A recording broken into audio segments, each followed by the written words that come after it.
Hello दोस्तों, आप सबको हमारे यूट्यूब चैनल एजुकेशनल टेक में एक बार फिर से स्वागत है। दोस्तों, आज का वीडियो स्टार्ट करने से पहले एक छोटा सा रिक्वेस्ट है कि आप हमारे चैनल में अभी तक नए हैं तो चैनल को सब्सक्राइब कीजिए और लाइक कीजिए, शेयर कीजिए और बेल आइकन को प्रेस करना ना भूलें ताकि मेरा वीडियो सबसे पहले आप तक पहुँचे। तो दोस्तों, जैसा कि हम पिछले वीडियो में बताए, क्लास 10 का एसएसटी सब्जेक्ट में भूगोल के विषय में खाद्य फसलों के बारे में हमने बताया।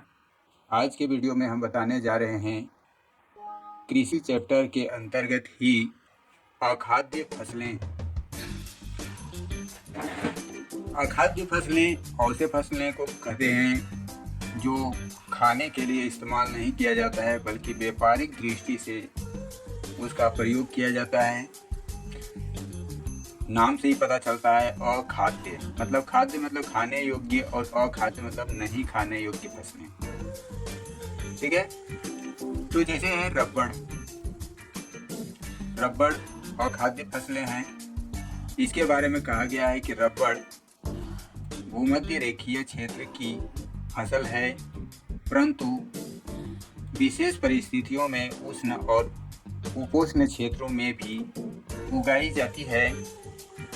इसकी फसल को उगाने के लिए 200 सेंटीमीटर से अधिक वर्षा की आवश्यकता होती है और यदि तापमान की बात करें तो इसका 25 डिग्री सेल्सियस से अधिक तापमान वाली नम और आर्द्र जलवायु की आवश्यकता होती है। ठीक है,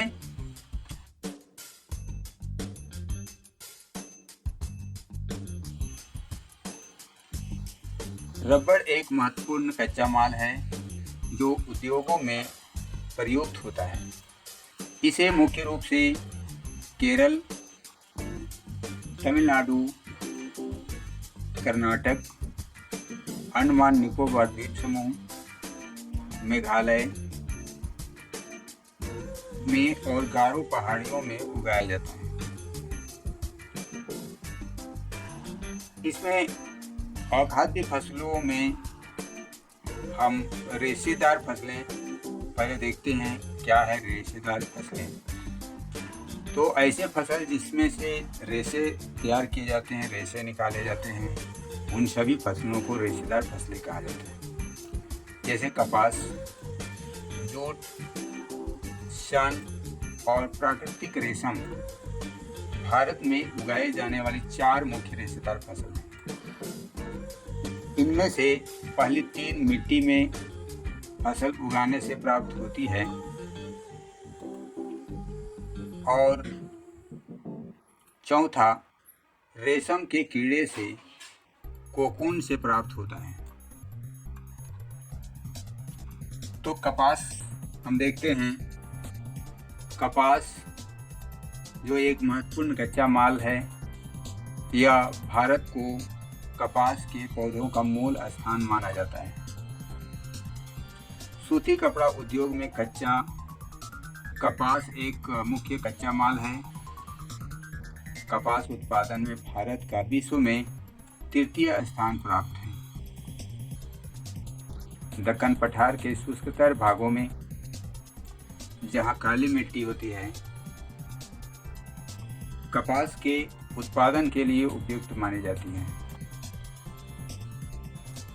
इस फसल को उगाने के लिए उच्च तापमान, हल्की वर्षा या सिंचाई, 221 पाला रहित दिन, खिली धूप की आवश्यकता होती है।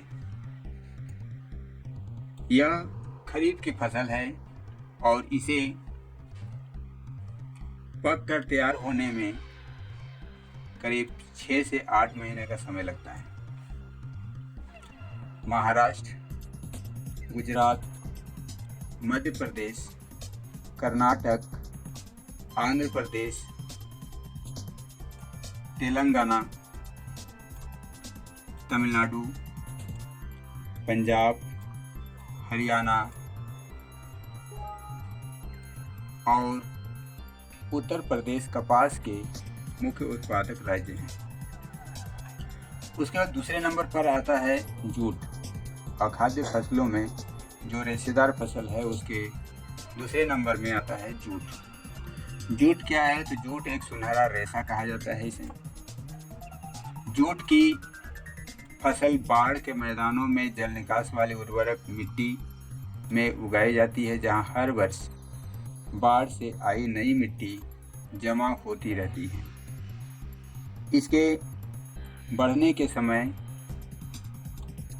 उच्च तापमान की आवश्यकता होती है। पश्चिम बंगाल, बिहार, असम और उड़ीसा तथा मेघालय जूट के मुख्य उत्पादक राज्य हैं।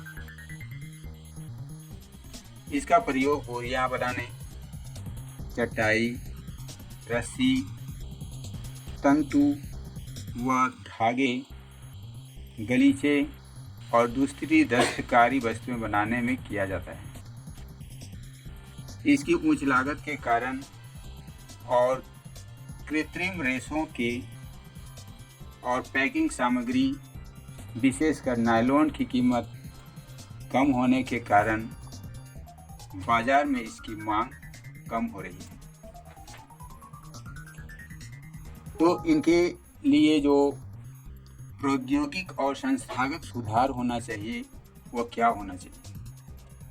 प्रौद्योगिक और संस्थागत सुधार, जैसा कि पहले बताया गया है कि भारत में कृषि हजारों वर्षों से होती आ रही है, परंतु प्रौद्योगिक और संस्थागत परिवर्तन के अभाव में लगातार भूमि संसाधन के प्रयोग से कृषि का विकास अवरुद्ध होता जाता है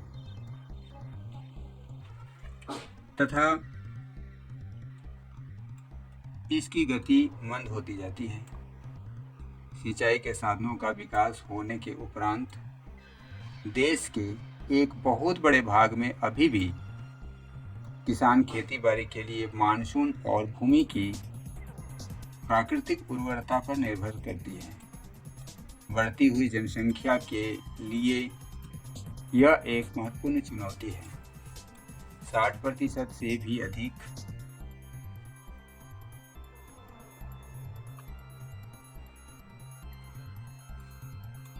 लोगों को आजीविका प्रदान करने वाली कृषि में कुछ गंभीर तकनीकी संस्थागत सुधार लाने की आवश्यकता होती है। स्वतंत्रता के पश्चात देश में संस्थागत सुधार के लिए जोतों की चकबंदी, सहकारिता तथा जमींदारी आदि समाप्त करने को प्राथमिकता दी गई है। प्रथम पंचवर्षीय योजना जो 1 अप्रैल 1950 ईस्वी में शुरू हुआ था, प्रथम पंचवर्षीय योजना में भूमि सुधार मुख्य रूप से लक्ष्य रखा गया था। भूमि पर पुश्तैनी अधिकार के कारण यह टुकड़ों में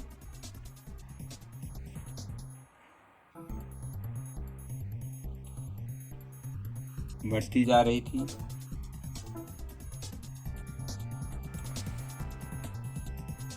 जिसकी चकबंदी करना अनिवार्य था। भूमि सुधार के कानून तो बने, परंतु इसके लागू करने में ढील की गई। 1960-1970 के दशकों में भारत सरकार ने कई प्रकार के कृषि सुधारों की शुरुआत की।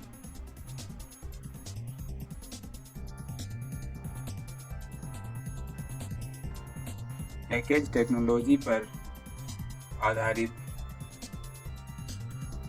हरित क्रांति तथा श्वेत क्रांति, जिसे ऑपरेशन फ्लड के नाम से जाना जाता है, जैसी कृषि सुधार के लिए कुछ रणनीतियां आरंभ की गई थी,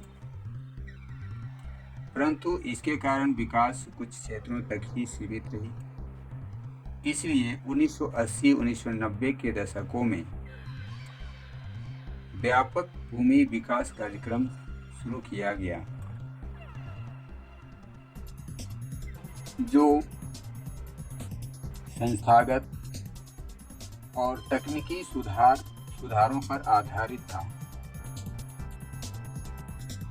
इस दिशा में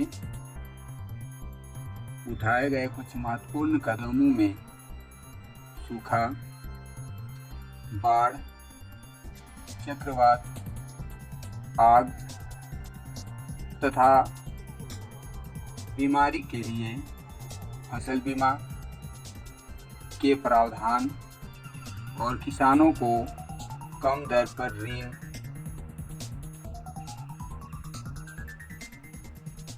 सुविधाएं प्रदान करने के लिए बैंकों, ग्रामीण बैंकों, सहकारी समितियों और बैंकों की स्थापना सम्मिलित थी।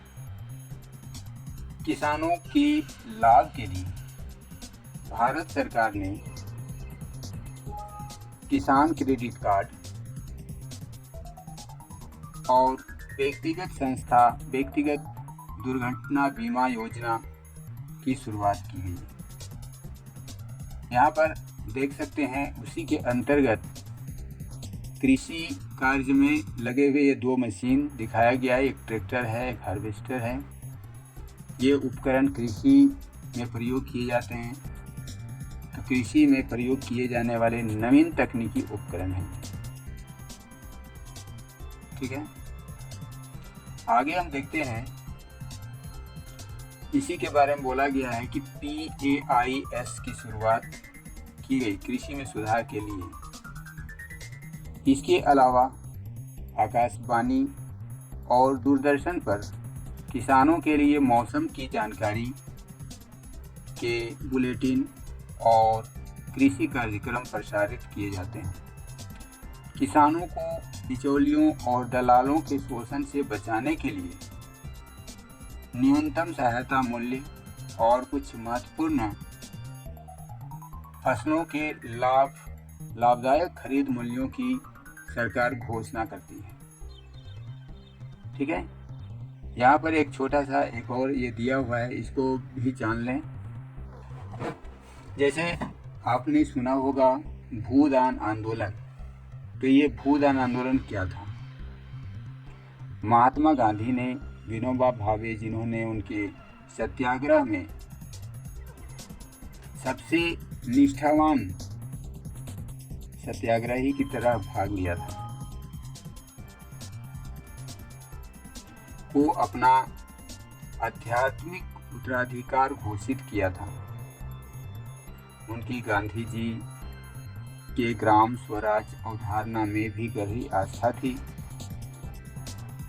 गांधी जी की शहादत के बाद उनके संदेश को देश तक पहुंचाने के लिए विनोबा भावे ने लगभग पूरे देश की पदयात्रा की।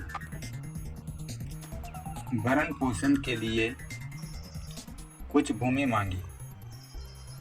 विनोबा भावे ने उनसे तुरंत कोई वायदा तो नहीं किया, परंतु उनको आश्वासन दिया कि यदि वे सहकारी खेती करें तो वे भारत सरकार से कुछ बात करके उनके लिए जमीन मुहैया कराएगी।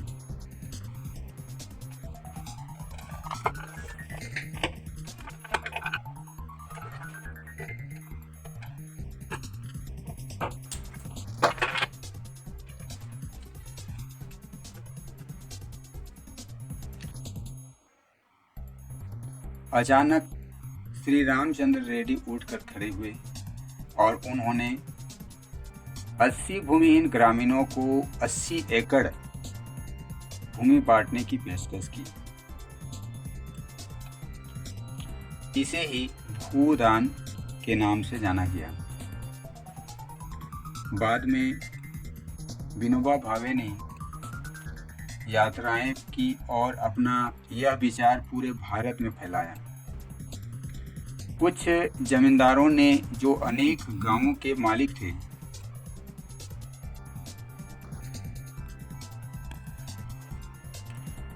भूमिहीनों को पूरा गांव देने की पेशकश की। इसे ग्राम दान के नाम से जाना गया, परंतु कुछ जमींदारों ने तो भूमि सीमा कानून से बचने के लिए अपनी भूमि का एक हिस्सा दान देने के लिए दान दिया। विनोबा भावे द्वारा शुरू किए गए भूदान आंदोलन, ग्राम दान आंदोलन को रक्तहीन क्रांति का नाम दिया गया। अब हम आगे देखते हैं कि कृषि राष्ट्रीय अर्थव्यवस्था, रोजगार और उत्पादन में क्या योगदान है। कृषि भारतीय अर्थव्यवस्था की रीढ़ की हड्डी रही है।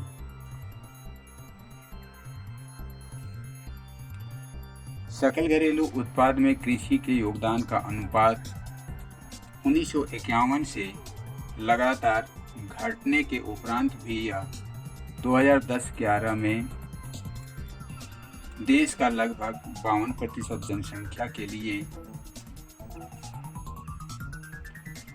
रोजगार और आजीविका का साधन थी।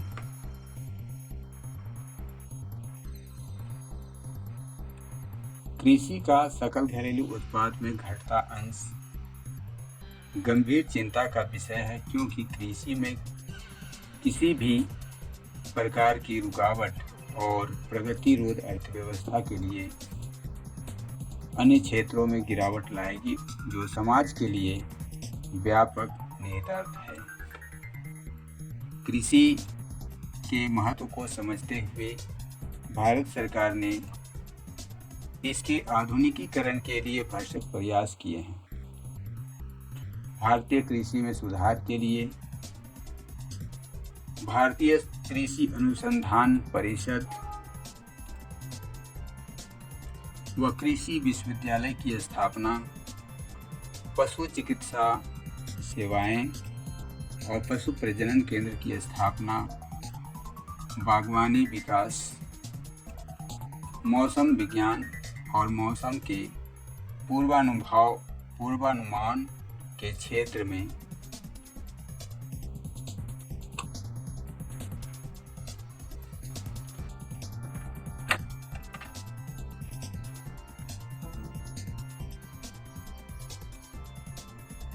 अनुसंधान और विकास को वरीयता दी गई।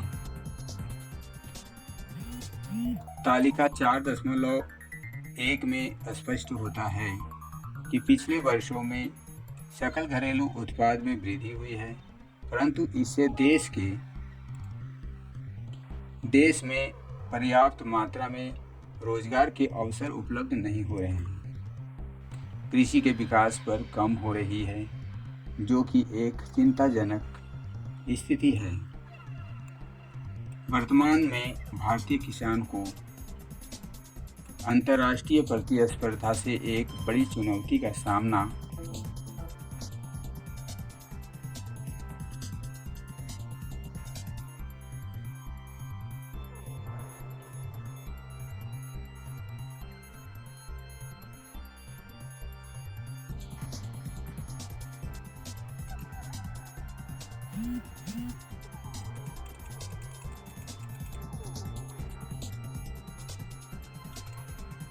कृषि सेक्टर में विशेष रूप से करना पड़ रहा है। रासायनिक उर्वरकों पर सहायकी कम करने से उत्पादन लागत बढ़ रही है। इसके अतिरिक्त कृषि उत्पादों पर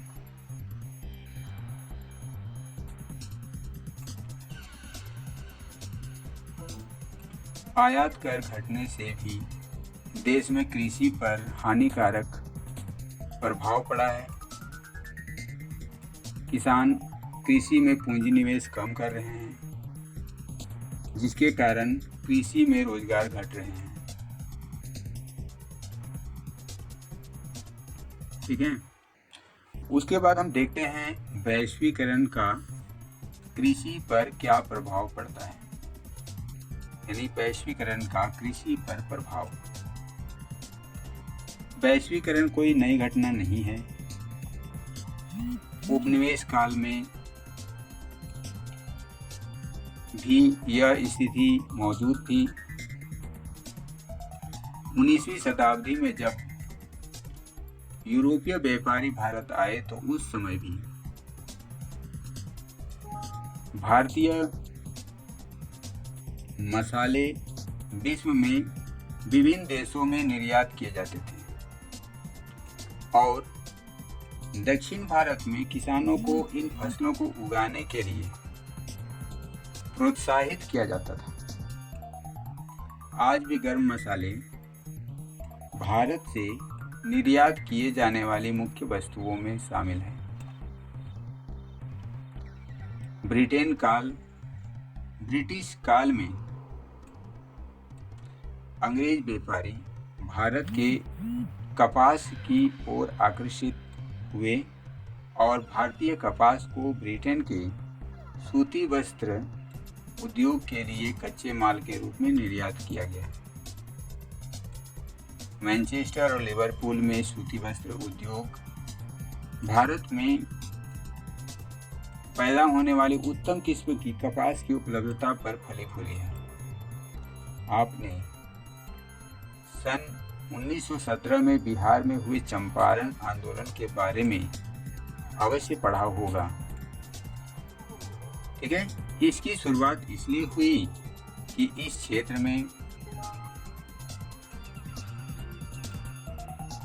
किसानों पर नील की खेती करने के लिए दबाव डाला जा रहा था।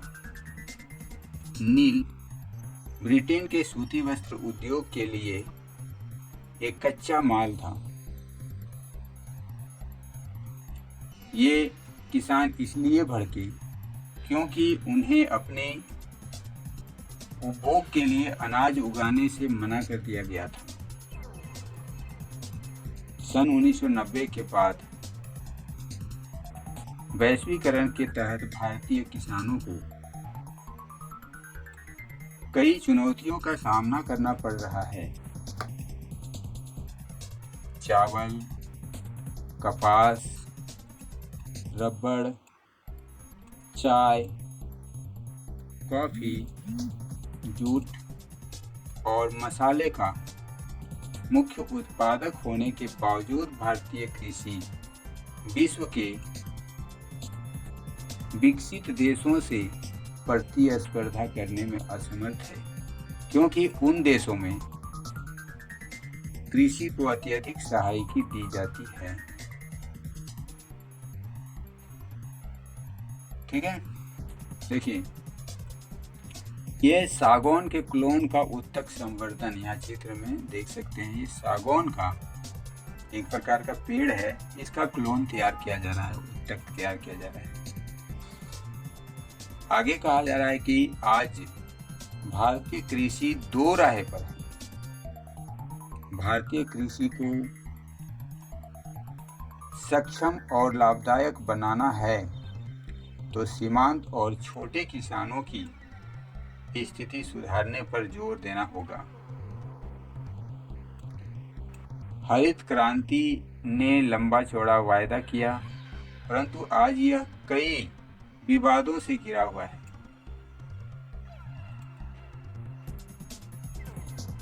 ठीक है,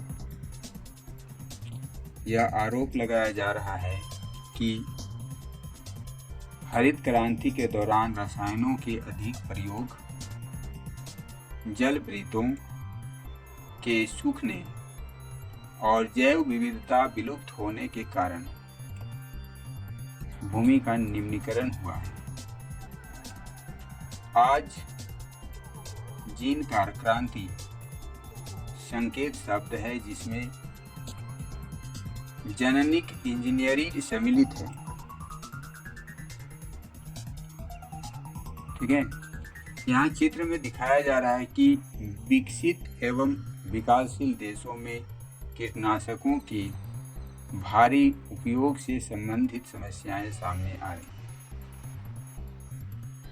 वास्तव में कार्बनिक यानी ऑर्गेनिक कृषि का आज अधिक प्रचलन है, क्योंकि यह उर्वरकों तथा कीटनाशकों जैसे कारखानों में निर्मित रसायनों के बिना की जाती हैं, इसलिए पर्यावरण पर इनका नकारात्मक प्रभाव नहीं पड़ता। कुछ अर्थशास्त्रियों का यह भी मानना है कि बढ़ती जनसंख्या के कारण घटते आकार के जोतों पर यदि खाद्यान्नों की खेती ही होती रही तो भारतीय किसानों का भविष्य अंधकारमय है, क्योंकि भारत में लगभग 83.3 करोड़ लोग लगभग 25 करोड़ हेक्टेयर भूमि पर निर्भर है। इस प्रकार एक व्यक्ति के हिस्से में औसतन आधा हेक्टेयर से भी कम कृषि भूमि आती है। भारतीय किसानों को सस्यावर्तन करना चाहिए और खाद्यान्नों के स्थान पर कीमती फसलें उगानी चाहिए। इससे आमदनी अधिक होगी और इसके साथ व्यापार निम्नीकरण में कमी आएगी। फलों, औषधियों, पौधों, बायोडीजल फसलों जैसे जट्रोफा और जोजोबा, फूलों और सब्जियों को उगाने के लिए चावल या गन्ने से बहुत कम सिंचाई की आवश्यकता होती है। भारत में जलवायु विविधता का विभिन्न प्रकार की कीमती फसलें उगाकर उपयोग किया जा सकता है। तो हम यहाँ पर इसमें देखें कृषि के प्रकार, कृषि के सस्यावर्तन, अलग अलग समय में या अलग अलग फसल ऋतुओं के बारे में पढ़ा। तो आप इस चैप्टर को अच्छी तरह से पढ़ करके, समझ करके और इसके प्रश्नों का उत्तर दे सकते हैं, या इनमें से छोटे छोटे प्रश्नों का निर्माण करके और उसका आंसर शीट तैयार कर सकते हैं, अर्थात एक नोट्स तैयार कर सकते हैं जो आपको एग्ज़ाम्स के समय में काम आ सकता है। इसलिए मेरा रिक्वेस्ट है कि पूरे वीडियो को लास्ट तक बिना स्किप किए देखें और उससे एक नोट्स बना लें। और यदि आपको ये वीडियो पसंद आया होगा तो लाइक कीजिए, शेयर कीजिए और बेल आइकन को ज़रूर प्रेस कीजिए। साथ ही साथ अपने दोस्तों के पास शेयर ज़रूर करें, खास करके जो आपके क्लास के हैं। तो दोस्तों, आज का वीडियो इतना ही। धन्यवाद।